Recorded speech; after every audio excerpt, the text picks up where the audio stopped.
All right, now let's do 8. 8. This one says, is it odd, even, or neither? And a lot of you are putting in either 1 or 2, -1 and +1. So if I put in 1, what does y come out to be? Well, it would be 1 squared minus 5 times 1. So that 1 squared is 1 minus 5 is -4. Now if I put in -1, square that, minus 5 times -1, I get a -1. Quantity squared is 1. -5 times -1 is +5. 1 plus 5 is 6.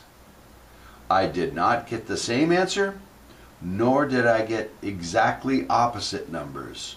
I didn't get -4 and 4, I didn't get 6 and -6. So this is neither.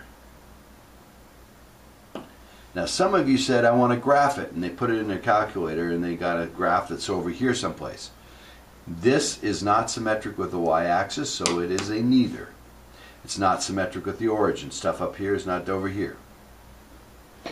You could show me the graphs and then I would be okay with that too. Now let's try this one with 1 and -1.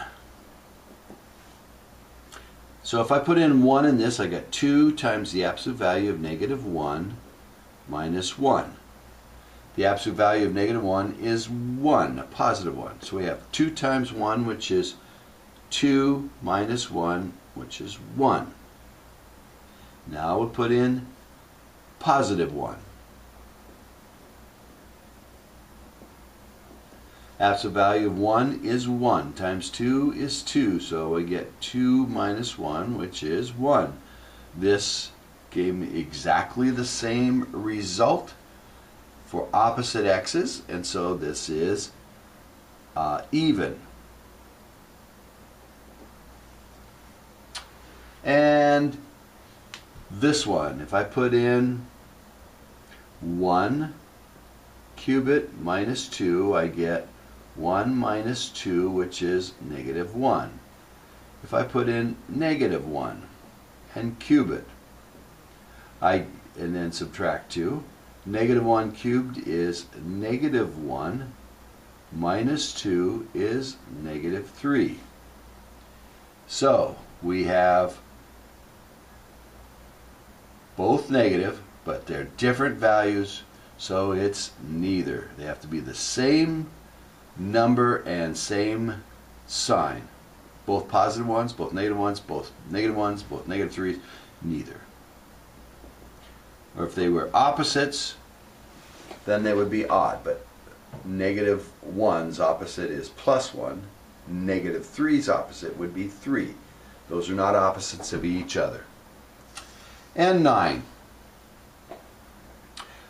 I have on the test a mistake here. This was a leftover from a different one. So those are not 4 units.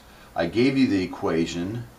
It says the graph is f of x equals 6 minus 0.6 x squared. That means for any x value, I plug it into here and I get the y value. But now it says create an area of this rectangle where this point can move. So if I move P over, the height gets lower. If I move the P back, the height gets taller. If I move it clear to here, the area goes to 0. If I move it clear to here, the area goes to 0. But this is not staying at 2.2 or something like that. It's at wherever I stop this point, some random x or intelligent x, so it's some x value. So the width of the rectangle that I'm supposed to find the area of is x. And the area of a rectangle is width times length. So I need to know this. Well, if this is over at x, whatever it is, to find the height, I plug it into this equation. If I plug x into there, because I'm over x, I get exactly that equation. 6 minus 0.6 x squared, close parenthesis. There is the area of the rectangle. I took the x times the y, but the y is this. X times y.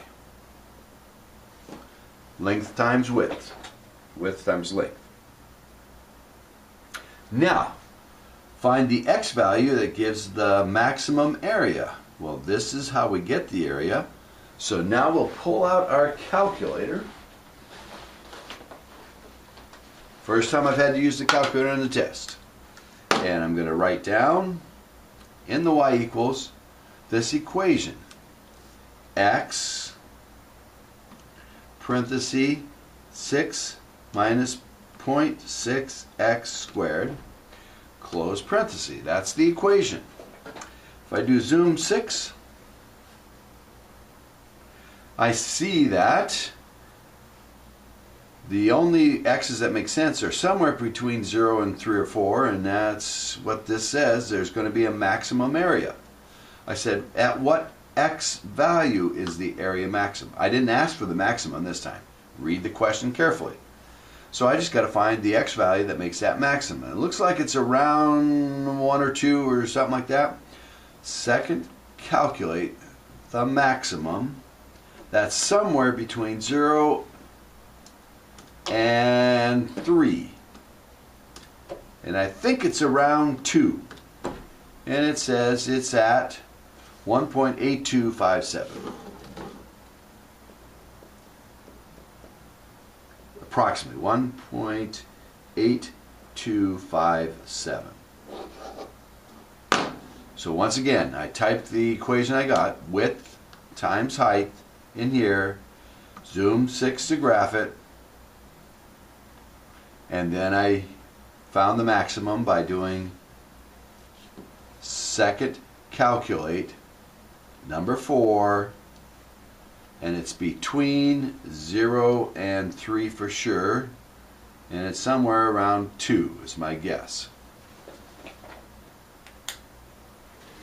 And that's where I get the negative, the 1.82 is where the max is, and the max is actually 7.3. All right, done.